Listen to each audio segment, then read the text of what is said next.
E aí, pessoas, tudo bem? Eu sou a Naka, sejam muito bem-vindos ao Clube dos Desassociados. Hoje a gente vai falar sobre um caso que tá na mídia, que tá bombando, que tá em todos os lugares da internet e com certeza você já ouviu falar.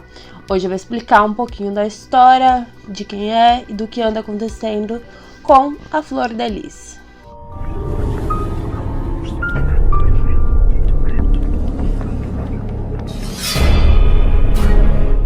O nome dela é Flor de Lis dos Santos Souza. Ela nasceu no dia 5/2/1961, no Rio de Janeiro. Ela nasceu e foi criada na favela do Jacarezinho, no Rio de Janeiro.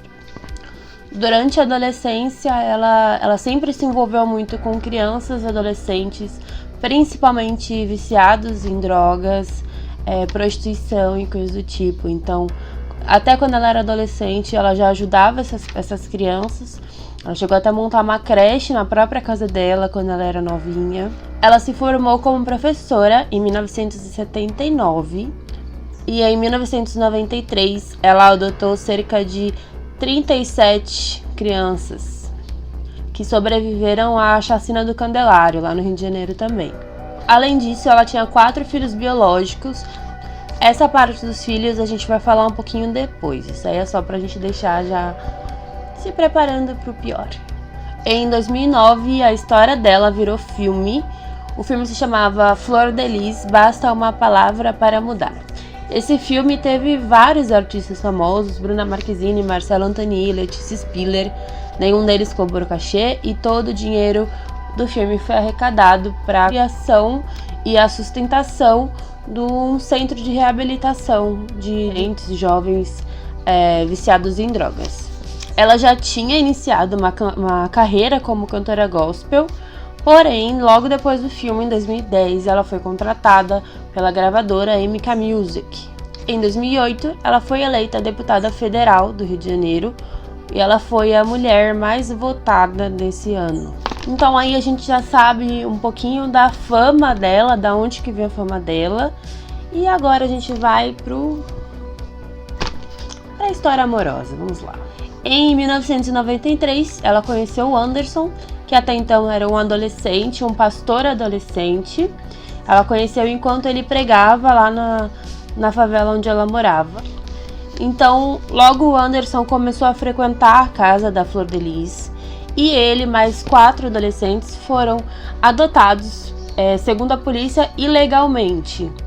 Quando o Anderson e esses adolescentes já estavam morando na casa da Flor de Lis, o Anderson se envolveu com a Simone. A Simone é uma das filhas biológicas da Flor de Lis, ou seja, ela era irmã de criação dele.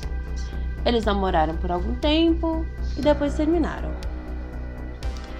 Algum tempo depois deles terminarem, o Anderson começou a se relacionar com a Flor de Lis, até então a sua mãe adotiva, mesmo que legalmente. Vai ficar pior. Em 1994 eles casaram, tiveram 3 filhos biológicos. Nesse meio tempo foi onde aconteceu essa chacina do Candelário, onde ela adotou as 37 crianças. E de lá pra cá, eles já estavam com 55 filhos, sendo 51 adotivos e 4 biológicos. Esse é um dos maiores motivos da fama da Flor de Lis, né? Por isso também que fizeram o filme, até porque era como se ela ajudasse todas as crianças e viam ela como uma heroína. Muitas pessoas viam ela como uma sequestradora. A polícia chegou a ir atrás dela, mas não tiveram provas de nada até então. Em 16 de junho de 2019, o Anderson foi assassinado. Ele estava chegando na sua casa e ele levou cerca de 30 tiros, sendo a maioria na região pélvica. Na época ele tinha 42 anos e 2 dias depois dele ser morto, Lucas Santos do Carmo, de 18 anos, um dos filhos adotivos do casal, assumiu ter sido um dos envolvidos nesse assassinato. Ele também falou que o outro envolvido, na verdade, quem seria o mandante desse assassinato foi o irmão dele, Flávio, de 38 anos. O motivo desse assassinato teria sido uma traição de Anderson. Então eles fizeram isso para vingar a mãe deles. Aí vem o baque que deu em todo mundo, que foi mês passado, estamos agora em setembro, então dia 24 de agosto de 2020, a Flor de Lis foi uma das acusadas de participar desse assassinato de 10 pessoas também envolvidas, todos da mesma família. Depois dela ter sido acusada, muitas investigações começaram, muita gente começou a abrir a boca e explanar os podres da família deles. E aí é que vem as partes tensas, meus amigos. Um homem não identificado que morou na casa deles nos anos 90, ele acabou explanando um pouco a família e meio que deixou todo mundo de queixo caído com os podres que ele disse. Um deles era que a família era envolvida em orgias e rituais, provavelmente satânicos ou não, uns rituais aí bem estranhos. E que na verdade a família era como se fosse uma seita. Ele ficou preso num quarto, isolado por 7 dias, sozinho, usando roupas brancas, comendo só arroz com legumes, enquanto ele rezava e orava. No último dia, ele recebeu uma visita da Flor de Lis e os dois fizeram sexo. Também disse que essa não foi a única vez que isso aconteceu. Além disso, ele disse ter um tipo de ritual de purificação, onde alguns filhos da Flor de Lis cortavam as mãos e escreviam com sangue salmos de Bíblia.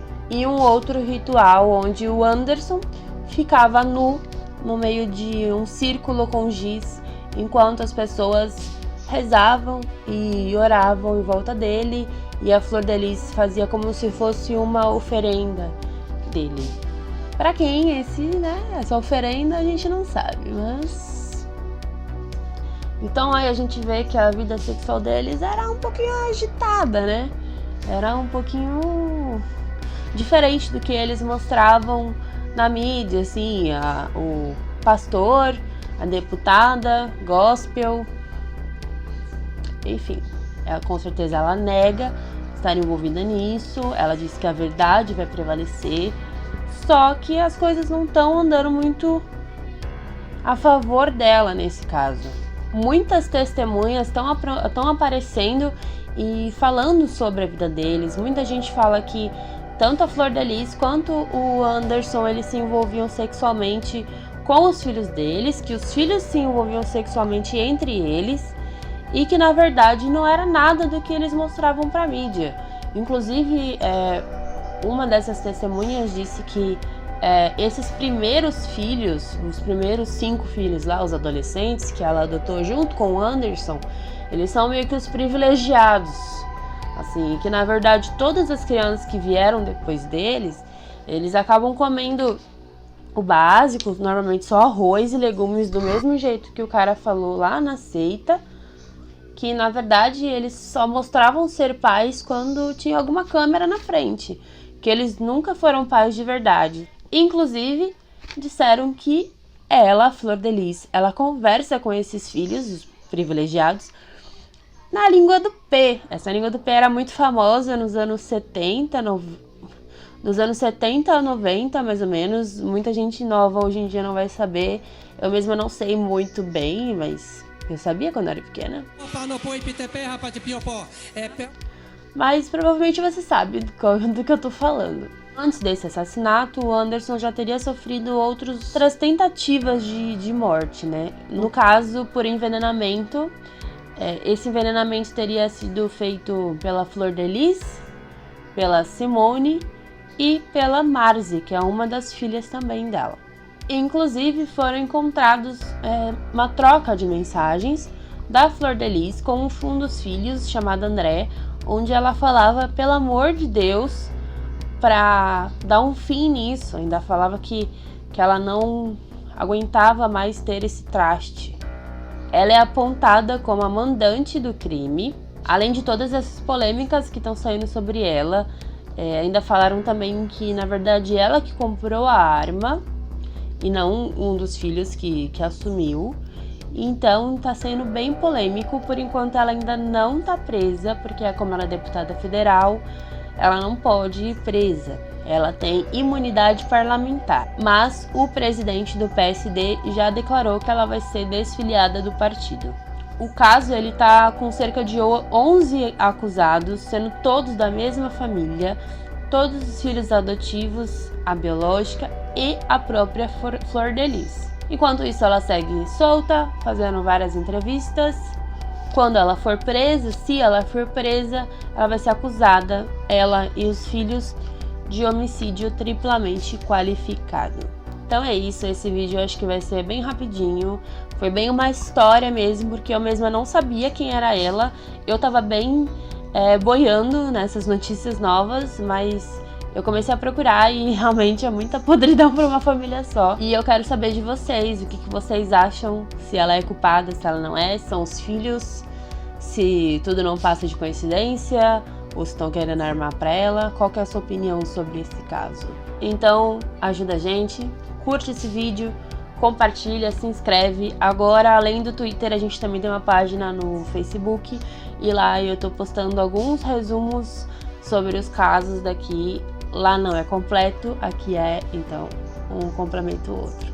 Então se inscreve aqui embaixo, compartilha esse vídeo, curte esse vídeo, marca o sininho e todos aqueles rituais que vocês sabem que tem que fazer para ajudar a gente. Pode mandar sua sugestão lá no Twitter ou nas redes sociais, no meu Instagram vai estar aqui embaixo.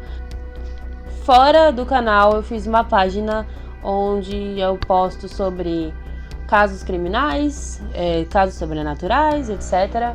E todo mundo pode postar e pode ajudar e pode dar sugestões também sobre o meu quadro. A página se chama Casos Criminais e Sobrenatural. Pode entrar lá, você vai estar muito bem-vindo e deixe o seu caso e a sua sugestão. Beleza? É isso aí. Valeu. Tchau.